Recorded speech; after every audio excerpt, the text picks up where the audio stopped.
Magandang tanghali po, oras na para sa maiinit na balita.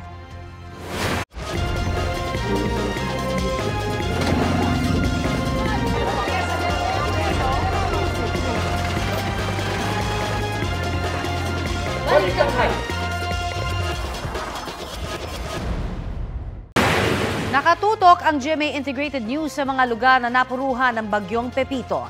Nakabantay si James Agustin sa Nueva Ecija kung saan ilang residente ang inilikas. Bumuhos din po ang ulan sa Baguio City na tinutukan naman ni Darlene Kai. Habang nasa Tabaco Port sa Albay si Joseph Morong.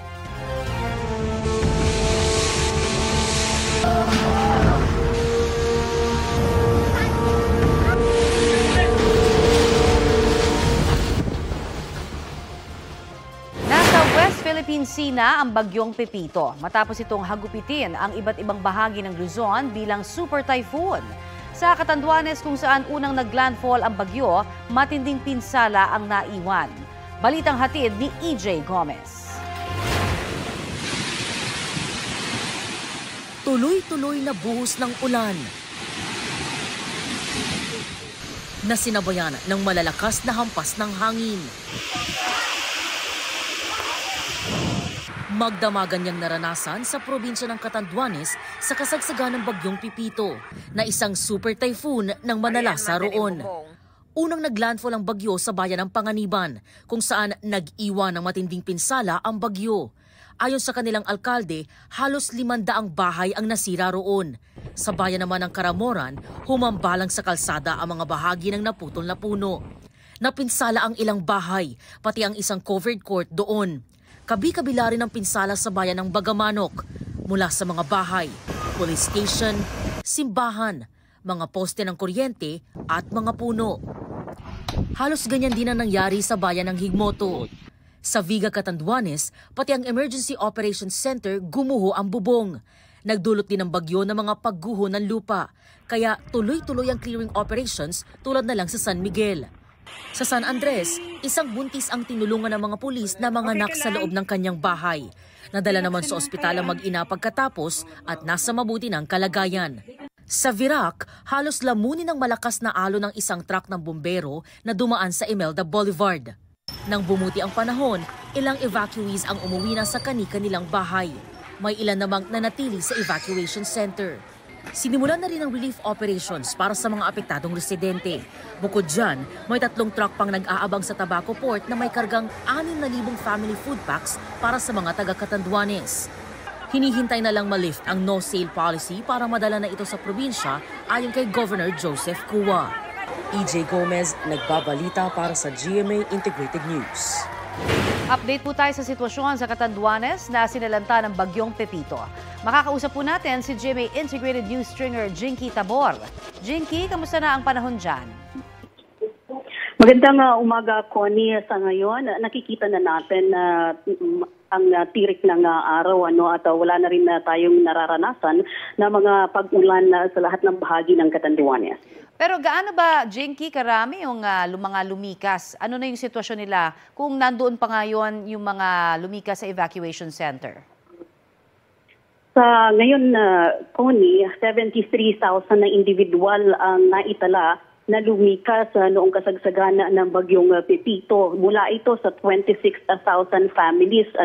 Pero sa kaugalian po ng mga taga-Catanduanes, pagkatapos po ng mata at saka ng eyewall ng bagyo, umuwi na po ang ating mga evacuees sa kanilang mga bahay para ma-check at makapaglinis na.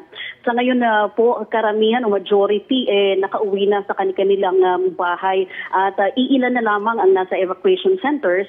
Ito po yung may mga kaso kung saan na-wash out talaga ang kanilang mga bahay at nagsusumikap na maibuo itong uli bago makauwi sa kanilang lugar. Jinky, tama ba yung ating naunang naulat na mayroong 500 nawalan ng bahay? Nadagdagan pa ba yan?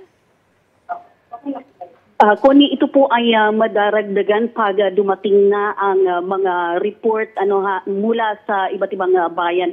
Sa ngayon po kasi talaga ay hindi pa kumpleto ang ulat mula sa 11 bayan sa Catanduanes dahil pahirapan na pa tayo sa communication mode. Pati na po sa transportasyon, hindi pa possible papunta sa Viga. Viga Panganiban, Bagamanok para makakuha ng kanilang full report sa ngayon. Jinky, pinapakita natin yung mga videos nakuha dyan sa Catanduanes, sa iba't ibang lugar dyan. At talagang grabe itong pinsala na idinulot ng bagyong Pepito dyan. Paano ngayon? May mga areas ba na hindi pa napupuntahan? Kumbaga para lalo na sa pagbibigay ng ayuda, Jinky? Marami pa, Connie, actually sa bayan ng Panda, nakausap natin na si Mayor Tabirara doon, hindi pa nga nakukuha yung ulat po ano nangyari sa kanilang mga barangay dahil impossible, hindi makadaan yung mga tao sa kanilang mga barangay papunta sa sentro ng kanilang mga bayan. So sa distribute po ng mga ayuda talagang sa Virac pa lang, kukunting barangay pa lang po sa Virac ang nabibigyan ng tulong. 1 to 2 months, Jinky, ang sinasabi na tagal, kung makukumpuni yung kuryente dyan. May update na ba tayo in terms of kung gaano katagal noon sa kooperatiba o sa DOE kaya may nagpunta na dyan? Ano ba ang lawak nito? Buong Catanduanes ba ang walang kuryente, Jinky? Yes, Connie, buong Catanduanes po walang kuryente sa ngayon. Ang isa sa matinding na pinsala ay ang mga poste at mga kawad ng kuryente dito. Kung kaya buong Catanduanes po hanggang sa ngayon ay walang kuryente. Nagtatsaga sa ibang mga opisina na mayroong mga generator para makapag-charge ang ating mga residente. Okay, pero yung supply ng tubig, Jinky, kamusta? Yes po, sa tubig din, problema din yan. Kung ang sa kuryente, inaasahan na 1 hanggang 2 buwan na bago ma-restore ulit ang kuryente sa lalawigan. Sa tubig po, hindi rin natin alam kasi hanggang sa ngayon, wala pang supply ng tubig kahit dito sa sentro sa Virac, Catanduanes. So ang mga kuryente naman po sa ibang bayan ay ganun din. Ang tubig po kasi ngayon galing sa ating mga reservoir ay kulay putik pa rin. At merong mga nasira na mga tubo, itong mga linya papunta sa ating mga consumers. Nagiging problema ba yung ayuda? Kasi ang sinasabi initially may kakulangan din sa ayuda, Jinky. Pero sinabi naman ng DSWD na nandyan daw ngayon si Secretary Rex Gatchalian para magbigay na ng tulong, 20,000. Tama ba? Yes, Connie, ang ate pong DSWD food packs po kasi naubos na, gawa nga ng namimigay din tayo simula nung bagyong Christine. Kaninang umaga po dumating na ang C-130 at merong dumating na 3,000 packs, food packs mula naman ito sa Allen, sa Samar at bahagi po ito ng 20,000 na ipamimigay ng DSWD ayon kay Secretary Rex Gatchalian, maliban pa sa ibang tulong na dadalhin ng national government sa lalawigan na siya namang pinangako ng kalihim. Okay, yung mga flight schedules, okay na ba? At ganun din yung pagbiyahe ng mga barko dyan? Ngayong araw bumalik na po ang biyahe ng barko, pati na ang aeroplano. May nakita na po tayong commercial flights. Ito po ay siyempre mag-schedule po sila sa mga airports gawa ng merong dumarating na mga C-130 choppers, private planes na nagdadala nga po ng mga tulong dito sa lalawigan. Sa ngayon, Jinky, ano ba yung mga pinaka-kinakailangan ng mga kababayan natin dyan sa Catanduanes? Baka pwede mo nang ipanawagan on their behalf. Kung sa ngayon, ang talagang kailangan natin dito sa lalawigan ng Catanduanes, karagdagan na food packs dahil napakarami po talaga ng apektadong individual. Sa affected individuals po, meron tayong 119,000 na apektadong individual. So kailangan po ng food packs, hygiene kits, drinking water at GI sheets and iba pa po na construction materials. Dahil lang isa rin sa napakalaking pinsalang dala ng bagyong Pepito ay itong pagkakasira ng mga bahay ng ating mga residente. Sa ngayon ba nananatili pa rin, Jinky, yung zero casualty sa buong probinsya? Kanina po ay nagpayag na ng statement si Governor Cua na confirmed po zero casualty tayo po niya. No? Pero maidagdag ko lang ko doon sa mga kailangan pala ng dito sa Catanduanes. Kailangan po sana natin ng augmentation for power restoration teams mula sa ating ibang cooperatives kung pwedeng makapagpadala dito ng tulong. Kailangan din natin ang ating telcos para mai-restore ang signal sa probinsya. Magkaroon ng free calls and text booths sana ang signal ng kuryente ng internet dito kasi kung talagang napakahina, nakaasa lang po kami sa Starlink pero maliban diyan ibang telcos po talagang walang signal kaya hirap na hirap sa komunikasyon mula dito sa Catanduanes. Ayan, at panawagan na rin yan sa mga telco, pati na rin sa DSUD o yung Department of Human Settlements para sa pagkukumpuni ng mga tahanan dyan.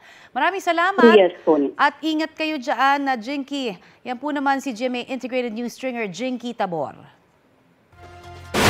Naramdaman din ang bagsik ng bagyong Pepito sa ilang bahagi ng Aurora. Sa bayan po ng Dipakulaw kung saan nangyari ang pangalawang landfall ng bagyo, nangangalit ang alon sa dagat. Inabot pa nga nito ang mga cottages sa isang resort. Ang ulan po sa Baler, sinabayan din ng malalakas na hangin. Natuklap at tinangay tuloy ang bubong ng ilang bahay roon. Masungit din po ang naranasang panahon sa Dilasag. Sa Port of Tobacco sa Albay, tumatawid po ng dagat papuntang Catanduanes galing sa mainland Luzon. Kaya kamustahin na rin po natin ang sitwasyon nila doon sa ulat on the spot ni Joseph Morong. Joseph? Balik operasyon na itong Tobacco Port dito sa Albay matapos ng manalasa ng bagyong Pepito. Connie, maliwalas na dito sa Tobacco Port sa Albay kaya pinayagan na muli ang pagbiyahe ng mga barko na tatawid sa probinsya ng Catanduanes. Kaninang umaga, Connie, ay may umalis na 2 biyahe ng barko. Nasa Catanduanes naman si DSWD Secretary Rex Gatchalian para matiyak na nakatutok ang national government sa probinsya ng Catanduanes. Ang Catanduanes, Connie, ang tinumbok ng bagyong Pepito dito sa Bicol at kaya maraming mga bahay nawasak lalo na sa mga tabing dagat. Nakausap na rin ni Secretary Gatchalian si Catanduanes Governor Joseph Cua. Ayon kay Secretary Gatchalian, may naiproposisyon na sila bago tumama yung bagyo na 10,000 na mga family food packs pero madaragdagan pa raw ito ng 20,000 na mga family food packs na darating hanggang sa Huwebes at meron pang 25,000 sa Sabado naman. Hinihingi na rin ang listahan ng mga apektadong residente para sa gagawing financial assistance. Connie, kagabi naman sa Tobacco Port ay marami sa nakausap namin ay yung mga taga Catanduanes na dito inabot ng bagyo at nag-aalala kung ano yung nangyari sa kanilang mga pamilya at kanilang mga bahay at ari-arian. Kaya nakakampante sila kahit papano dahil ay pinayagan na ang biyahe papunta doon sa Catanduanes simula ngayong araw. Narito po ang pahayag ni Secretary Gatchalian. Aantayin ko yung listahan mula sa provincial government para mahanda naman ng DSWD yung cash assistance para sa mga nasiraan ng mga tahanan. Ang layunin ng DSWD ngayon is to make sure na ma-assess namin immediately mga pangangailangan and ma-relay namin sa pamahalang nasyonal, sa iba't ibang sangay ng pamahalang nasyonal, yung mga request ng ating provincial government. Connie, madaling araw tayo dumating dito sa Tobacco Albay pero alas 5 pa lamang ng hapon kahapon ay tinanggal na ng Philippine Coast Guard yung kumbaga suspension para sa mga biyaheng dagat papunta sa Catanduanes dito sa Albay. At itong sinasakyan naming barko ay pangatlo sa mga biyahe ngayong araw. May umalis na kaninang umaga at bukas na ulit ang resume ng mga biyahe dito sa Tobacco Albay. Pero sa mga kababayan natin na nagbabalak umuwi ng Catanduanes, meron na pong operasyon dito sa Tobacco Albay. Connie? Maraming salamat, Joseph Morong. Pinasalamatan ni Pangulong Bongbong Marcos ang mga rescuer at mga tauhan ng LGU na patuloy na rumeresponde sa kasagsagan ng bagyo. I'm sure that they are exhausted. I am sure that they have they continue to do and work with as hard as they can. Kaya tayo po yung nagpapasalamat sa kanila. Thank God. Dagdag ng Pangulo, magpapatuloy na ang rescue operations, particular sa mga na-isolate na lugar dahil sa mga nagdaang bagyo. Isinasagawa na rin daw ang relief operations at sisimulan agad ang rebuilding. Ikinalulungkot naman daw ng Pangulo na may isang nasawi sa Camarines Norte, bunsod ng bagyong Pepito.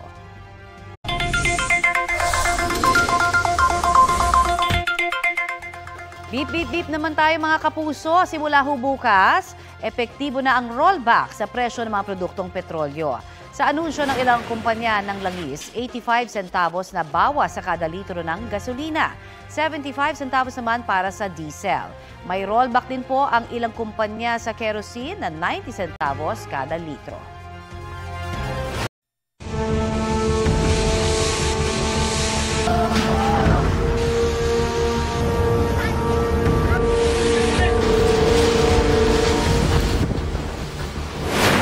Lubog pa rin po sa baha ang ilang lugar sa Cabanatuan, Nueva Ecija. Kaya may mga nasa evacuation center pa rin. May ulat on the spot si James Agustin. James? Connie, maganda na yung panahon dito sa Cabanatuan City sa Nueva Ecija pero nananatili sa evacuation center yung ilang mga residenteng lumikas dahil baha pa sa ilang barangay. Sa evacuation center, nagpalipas sa magdamagang mahigit sa 600 pamilya katumbas ng 1,700 individual. Binuksan ang mga classroom ng isang eskwelahan. Mayroon ding mga pamilya sa covered court. Sila yung mga residente mula sa mga barangay na kaninang madaling araw lang binaha. May iba naman na ngayong umaga lang lumikas sakay ng tricycle ang kanilang mga gamit. Sa barangay Riz, Delis at Isla, abot tuhod ang taas ng tubig sa kalsada. Lubog ang maraming bahay sa lampas tao na baha. Samantala, Connie, kanina ay dumating dito yung mga rescuer mula sa City Disaster Risk Reduction and Management Office na may dadalang mga rubber boat at pinuntahan nila yung mga residente na nandyan sa mga looban at may mga na-rescue din naman sila. No? Isa lamang yung sumama na senior citizen na idinaan doon sa bintana ng bahay. Pero maraming mga residente dito no, na hindi na sumama doon sa mga rescuer dahil meron namang ikatlong palapag yung kanilang mga bahay. Yan muna yung latest na sitwasyon mula dito sa Cabanatuan City sa Nueva Ecija. Connie? Maraming salamat, James Agustin. Sa iba pang balita, dead on the spot ang isang rider matapos magulungan ng jeep sa gitna po yan ng pag-ulan sa Taytay, Rizal. Paliwanag ng jeepney driver, biglaan ang pagsemplang ng biktima kaya pumailalim siya sa jeep. Balitang hatid ni EJ Gomez, exclusive.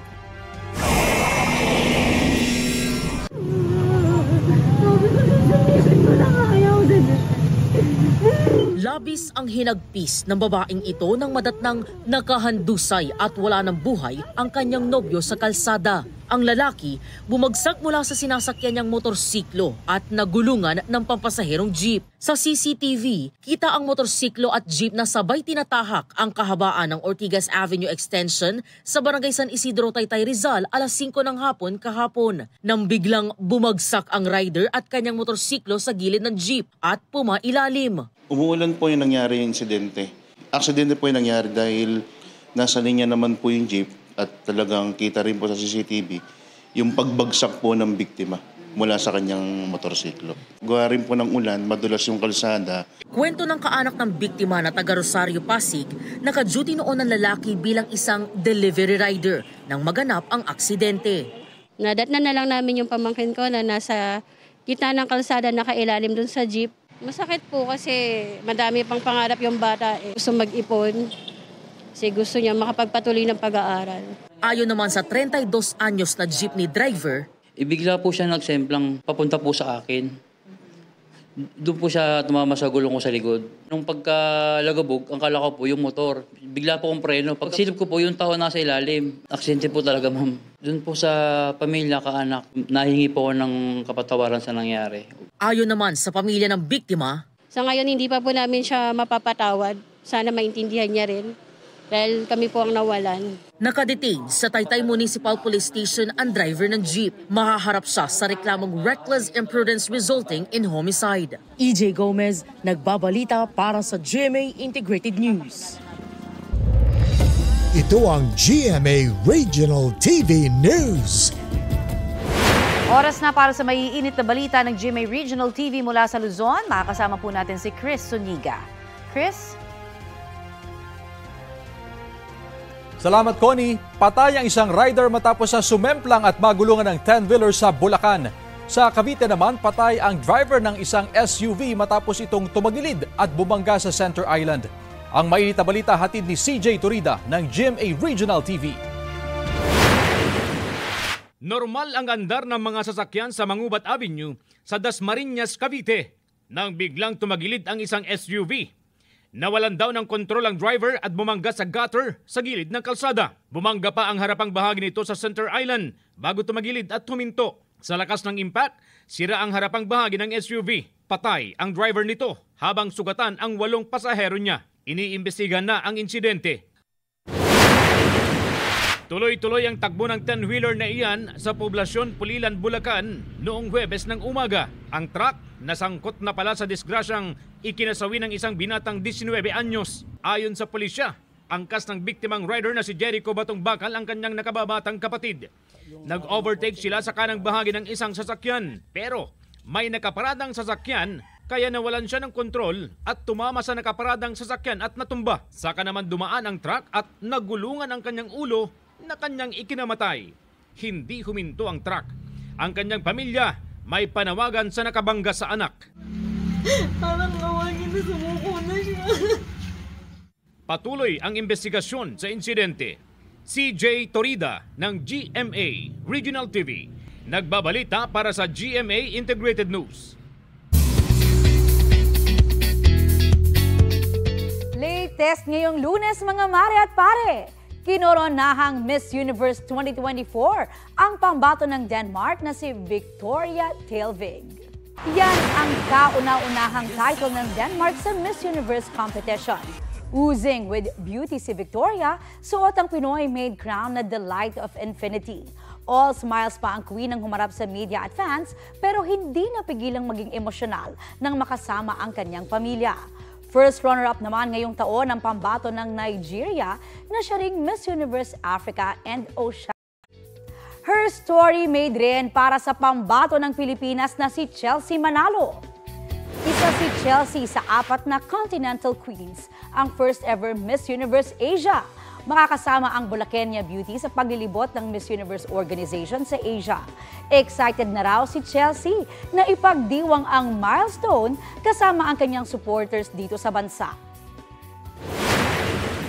Sa lahat ng mga kapuso, maraming salamat sa suporta at sa tiwalang ibinigay niyo sa akin. Hindi ako makapaghintay na makauwi na sa Pilipinas to celebrate this new history, this new journey that we will all be making. Inula ng papuri ang performance ni Chelsea mula sa netizens at ilang Pinay queens. Proud daw kay Chelsea si Miss Universe 2018 Catriona Gray. Habang thankful sa kanya si Miss Universe 2015 Pia Wurtzbach. May pagbati rin ng ibang queens tulad ni Celeste Cortesi at Sparkle Queens na sina Michelle D. Ito ang GMA Regional TV News. Ihahatid na ng GMA Regional TV ang maiinit na balita mula sa Visayas at Mindanao. Makakasama po natin si Cecil Kibod Castro. Cecil? Salamat, Connie! Kasagsagan ng ulan nang sumemplang ang 2 motorsiklo sa Mlang, Cotabato. Nangyari ang aksidente sa barangay Bagong Tapay. Base sa investigasyon, posibleng nadulas ang mga motorsiklo sa basang aspalto dahil sa pag-ulan. Sugatan ang parehong rider. Binigyan sila ng first aid ng mga rumispondeng otoridad bago dinala sa ospital. Patay ang mag-asawang senior citizen sa Bago Negros Occidental nang mabangga ang sinasakyan nilang motorsiklo. Ayon sa pulisya, patawid ng kabilang lane ang motor nang tamaan ng likod ng pickup. Sa lakas ng impact, tumilapon ang mag-asawa. Hawak ngayon ng Bago City Police ang driver ng pickup na walang pahayag. Sinampahan siya ng reklamong reckless imprudence resulting in multiple homicide.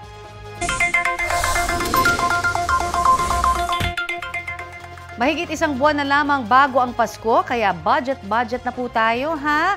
Base po sa inilabas kasi na price guide ng DTI, tumaas po ang presyo na mahigit 100 Noche Buena items. Depende po yan sa laki at brand, syempre. Nasa 170 hanggang mahigit 928 pesos ang ham. Ang queso de bola nasa 210 hanggang 445 pesos. Halos 62 pesos hanggang mahigit 302 pesos ang fruit cocktail. Mahigit 56 pesos hanggang 310 pesos naman ang queso. Mahigit 20 pesos hanggang halos 246 pesos ang mayonnaise. 36 to 50 hanggang 72 pesos naman ang all-purpose cream. 27 hanggang mahigit 263 pesos ang sandwich spread. 32 hanggang 114 pesos ang pasta o spaghetti. Mahigit 30 pesos hanggang mahigit 126 pesos ang elbow macaroni. 16 pesos and 50 centavos hanggang halos 93 pesos ang tomato sauce. Ang salad macaroni nasa 36 hanggang mahigit 126 pesos naman.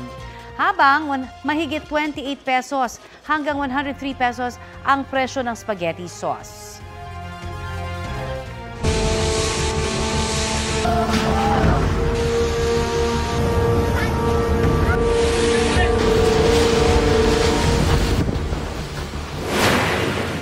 Apektado po ang ilang transmission lines sa Luzon. Kasunod pa rin po yan ng pananalasa ng Bagyong Pepito ayon sa National Grid Corporation of the Philippines o NGCP. Kabilang dyan ang ilang transmission lines sa Isabela, Ifugao, Nueva Vizcaya, Nueva Ecija at sa Aurora. Sinisikap ng NGCP na kumpunihin at maibalik agad sa normal na operasyon ang ilang NGCP lines matapos ang pananalasa. Samantala, restored na ang ilang transmission lines sa Benguet. Lumikas ang mahigit 40 pamilya sa Baguio City dahil sa banta ng Bagyong Pepito roon. May ulat on the spot si Darlene Kai. Darlene? Connie, sa ngayon ay gumanda na yung panahon dito sa Baguio City. Mataas na yung sikat na araw. Kagabi, pinakanaramdaman dito yung hagupit ng Super Typhoon Pepito kung kailan naranasan dito yung malakas at tuloy-tuloy na buhos ng hangin o buhos ng ulan at malakas din yung hangin. Kaya nagkaroon ng pagguho ng lupa.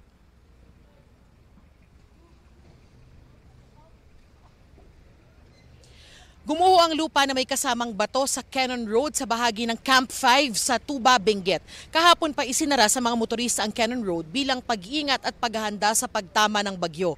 Kaya wala namang nasaktan o naapektuhang mga dumaraan. Sa ngayon, sa Marcos Highway at Nagilian Road muna pwedeng dumaan ang mga motorista. Dahil sa Bagyong Pepito, mahigit 40 pamilya ang lumikas at nagpalipas ng gabi sa evacuation center sa Baguio City. Silang mga nakatira sa mga lugar na delikado sa baha at pagguho ng lupa. Sina Leia at Virginia kasama ang kani-kanilang mga pamilya na dito muna nanatili sa evacuation center. May modular tents naman daw kaya hindi sila nagsisiksikan. Natatakot daw sila mapawang City Camp Lagoon na malapit sa kanilang bahay kaya lumikas na muna sila hapon pa lang kahapon.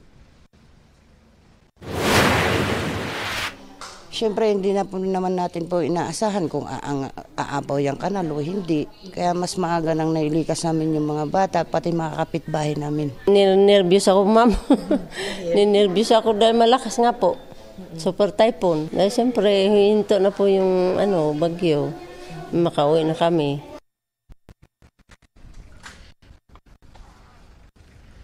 Connie, hindi katulad kagabi o kahapon ng hapon hanggang kaninang umaga ay bukas na itong Wright Park sa mga turista. Katulad ng nakikita nyo, meron ng ilang mga namamasyal dito. At samantala tuloy-tuloy din yung clearing operations sa isinasagawa ng Baguio CDRRMO doon nga sa landslide o gumuhong lupa at mga bato sa Cannon Road. Yan yung latest mula dito sa Baguio City. Balik sa'yo, Connie. Maraming salamat at ingat, Darlene Kai. Wagi ang ilang individual sa 66 Ramon Magsaysay Awards ang tinaguriang Nobel Peace Prize ng Asia. Dinaluhan niya ng mga personalidad mula sa iba't ibang bansa sa Asia na may natatanging ambag sa kani-kanilang industriya. 4 na personalidad at isang institusyon ang ginawaran ng parangal ngayong taon. Kabilang sa mga kinilala ang legendary Japanese animator, filmmaker at manga artist na si Miyazaki Hayao na hindi nakadalo ng personal. Ito ang GMA Regional TV News. Arestado ang isang lalaking nagnakaw umano sa collection box ng isang simbahan sa Compostela dito sa Cebu. Sugatan naman ang 3 sakay ng isang tricycle matapos mabangga ng isang SUV sa Bacolod City. Balitang hatid ni Kim Salinas ng GMA Regional TV. Sa video nakuha ng netizen, makikita ang isang lalaking nakahiga at 2 babaeng nakaupo sa kalsada sa Bacolod City. Sakay sila ng tricycle na tumagilid matapos mabangga ng SUV. Sa lakas ng pagkakabangga, tumilapon at nagkasugat ang mga biktima sa iba't ibang bahagi ng katawan. Ang akong sister ga-shout, ga-hibi, ga-ask for help. Tapos siya, kung nagnaog siya and nagkadto siya sa mga victims, wala yung help. Bisa nag-call ka sa ambulance. Sobrahan sila 1 hour to sa road. Nahulat ambulance. Natumba na ng tricycle tungod sa kakusog sa impact. Then amo to nagtabog pa gani ang bumper to sa SUV. Amo to ang isa sa rason nga na-identify siya. Sumuko rin sa mga pulis ang nakabanggang driver na noong una ay sinubukang tumakas dahil sa takot. Sa mga drivers nga kung sila aksidente, maghunong sila kag nila palagyuhan. Then ang daw rason niya man to daw na nervous daw siya, nahadlok siya, nakabunggo siya, which is hindi na rason. Ayon sa pulisya, nakaharap na ng nakabagang driver ang pamilya ng mga biktima. Hindi pa napagdesisyonan kung magsasampa ang mga ito ng kasong reckless imprudence resulting in damage of properties and physical injuries.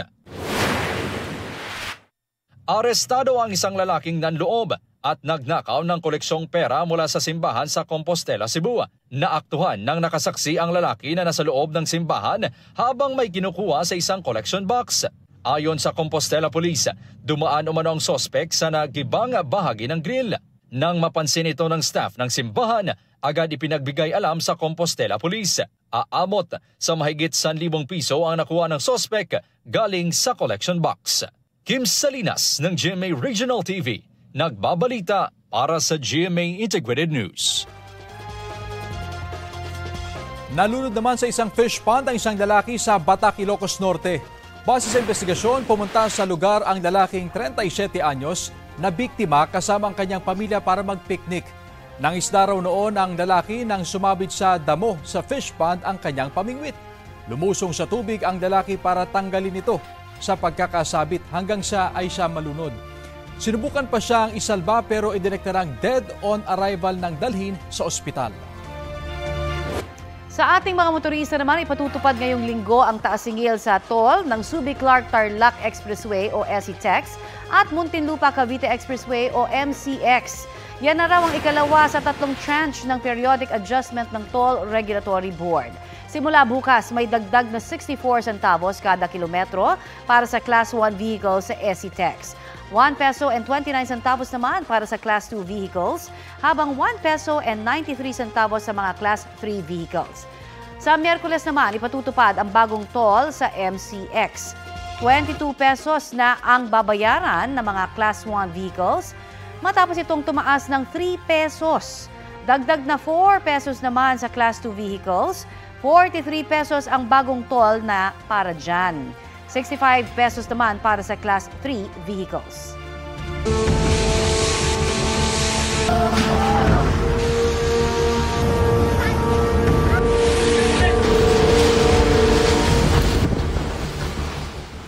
Mahigit 300 pasahero ang stranded sa Manila Northport Passenger Terminal dahil po sa bagyong Pepito. Mahigit 200 sa kanila ang apektado ng mga kanseladong biyahe, kabilang sa Bacolod, Iloilo at Dipolog. Tuloy-tuloy naman ang pagbibigay sa kanila ng libreng pagkain ng mga otoridad. Ang DSWD nagbigay na rin ng sleeping kits dahil ang ilan po sa kanila Biyernes pa nasa pantalan. Mahigit 100 advance passengers naman ang nadagdag sa stranded. Update po tayo sa lagay ng panahon ngayon sa Catanduanes na isa sa pinakanapuruhan ng bagyong Pepito. Kausapin po natin si Pag-asa Senior Weather Specialist Glyza Esculiar. Magandang umaga at welcome po sa Balitang Hali. Magandang umaga rin po sa inyo, Ma'am Connie, at magandang umaga po sa ating mga kababayan. Ma'am, saang direksyon na po patungo ang bagyong Pepito at tuluyan na ba itong humina? Ngayon po ang bagyong Pepito po ay isang severe tropical storm. Humina na po from typhoon at taglay po nito ang lakas na hangin na 110 km per hour. Malapit sa gitna at bugsong aabot naman hanggang 135 km per hour.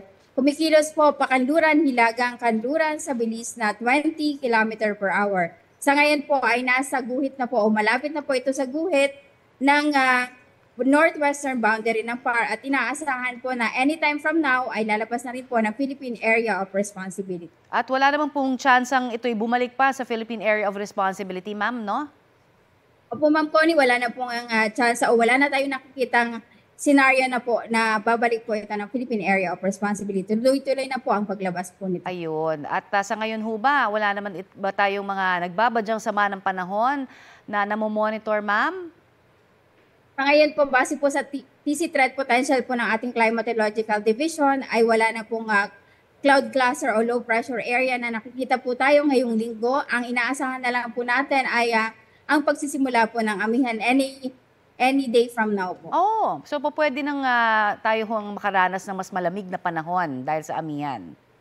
Opo, una po muna dyan ang Northern Luzon and eventually po dito sa Metro Manila, likely by December po natin mararamdaman yung paglamig po ng panahon. I see. Pero wala na ho tayong, kumbaga, bagyo pang paparating pagdating po ng Disyembre kaya o bago matapos ang buwan na ito? Bago po matapos ang buwan na ito, base po sa ating forecast ay mababa po yung chance na magkaroon po tayo ng bagyo. But for December po, 1 o 2 po ang inaasahan po natin. Ayun. Marami pong salamat sa inyo pong update sa amin, Ms. Glyza Escullar, ang Senior Weather Specialist ng Pag-asa. Maraming salamat din po, Ma'am Connie. Maraming residente sa Maynila at Quezon City ang lumikas na rin po bilang pag-iingat sa bagyong Pepito. Ang iba po sa kanila natuto na raw sa mga nagdaang bagyo. Balitang hatid ni Bea Pinlac at Jomer Apresto. Pasado alas 11 na ng gabi pero abala pa rin ang mga tauhan ng Manila Department of Social Welfare sa pagbilang ng mga residenteng inilikas dahil sa banta ng bagyong Pepito.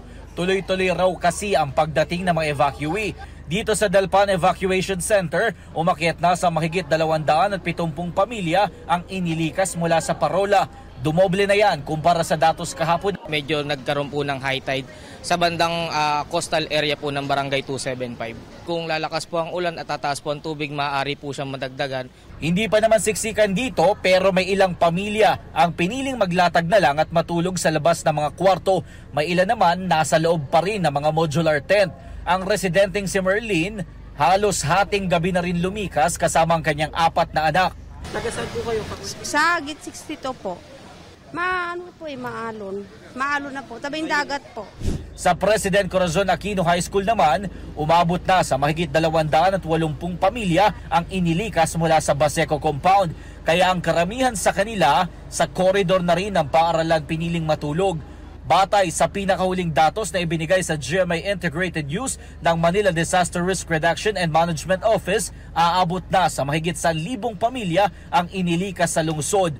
Bukod sa Baseco at Parola, marami ring inilikas sa Barangay 101 at Barangay 128 na umabot sa mahigit 200 pamilya. Para po sa kaligtasan ng lahat, kung kayo po ay nalalapit po sa tirahan na kung saan umaangat po ang tubig o nagkakaroon po ng mas maganda po at maaari pong lumikas na po kayo. Natuto na sa naranasan noong bagyong Karina noong Hulyo si Nanay Henny.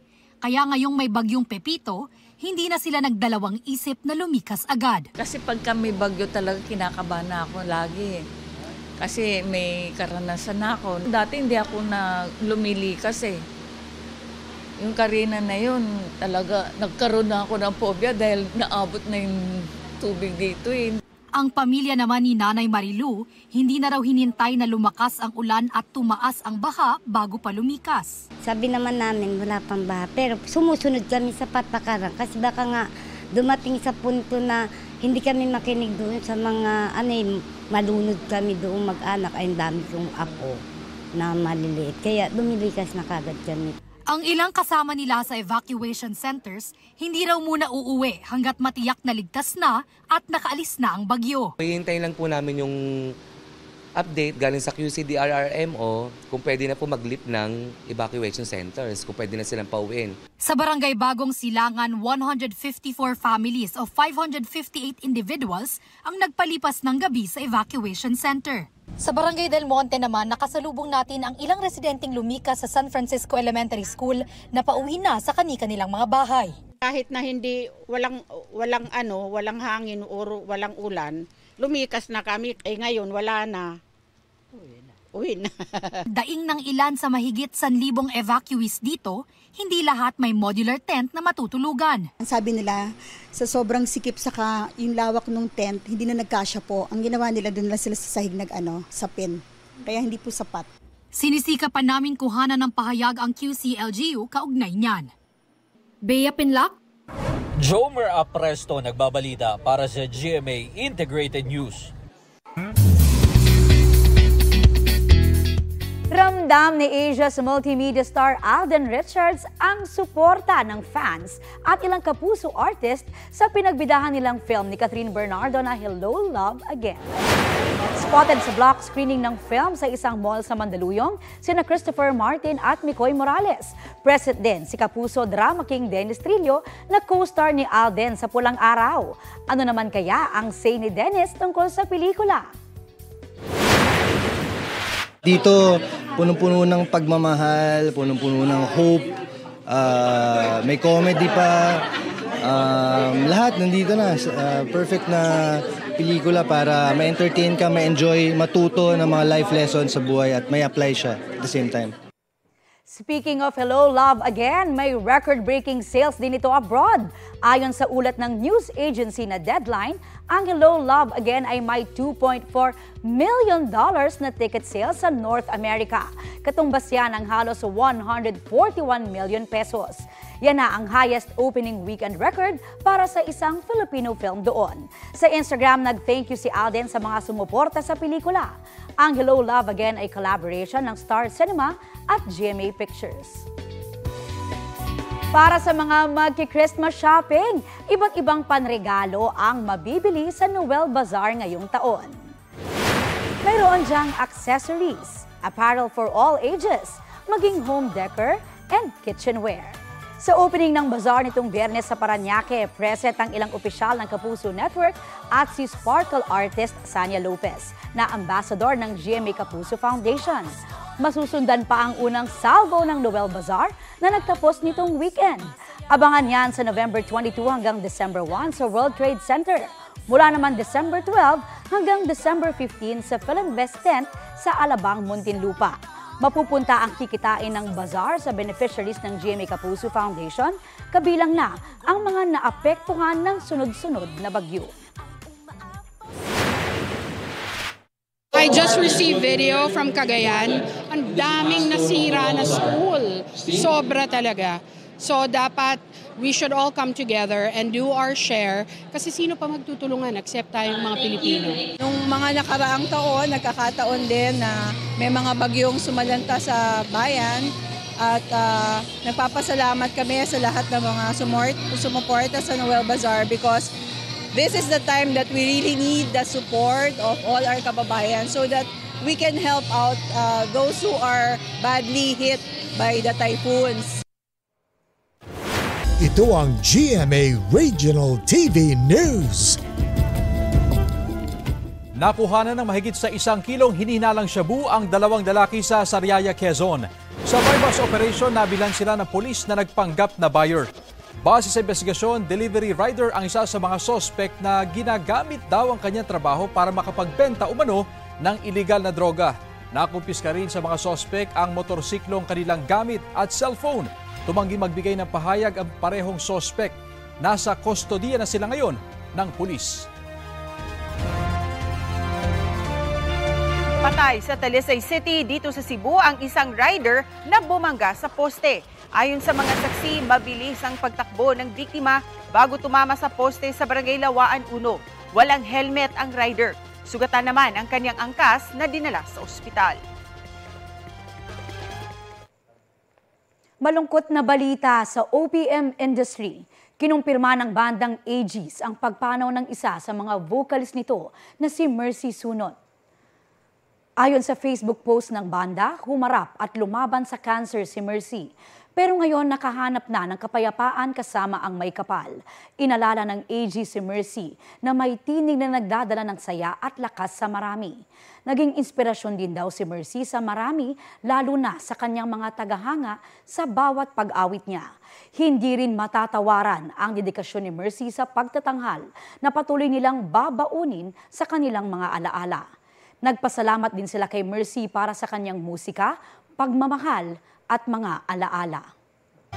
Mga kapuso, nag-iwan ng malaking pinsala sa kabuhayan at ari-arian ng ilan sa ating mga kababayan ang bagyong Pepito. Kaya ang GMA Kapuso Foundation ay agad nagsagawa ng Operation Bayanihan sa mga apektadong probinsya. Ongoing na ang relief distribution sa ilang lugar sa Camarines Provinces. Bukas nakatakdang bumiyahe ang GMA Kapuso Foundation sa Catanduanes, kung saan unang naglandfall ang bagyo. Sa mga nais magpaabot ng tulong, maaring magdeposito sa bank accounts ng GMA Kapuso Foundation o magpadala sa Cebuana Luwilier. Pwede rin online via GCash, Shopee, Lazada, Globe Rewards at Metrobank Credit Card. Paalala po, mag-ingat po sa mga nagpapanggap na taga GMA Kapuso Foundation. Ay, hinga muna po tayo saglit sa mga hamon ng sunod-sunod na bagyo. Ito, bida natin, Mare, ang good vibes na naghatid ng isang batang evacuee sa Cagayan.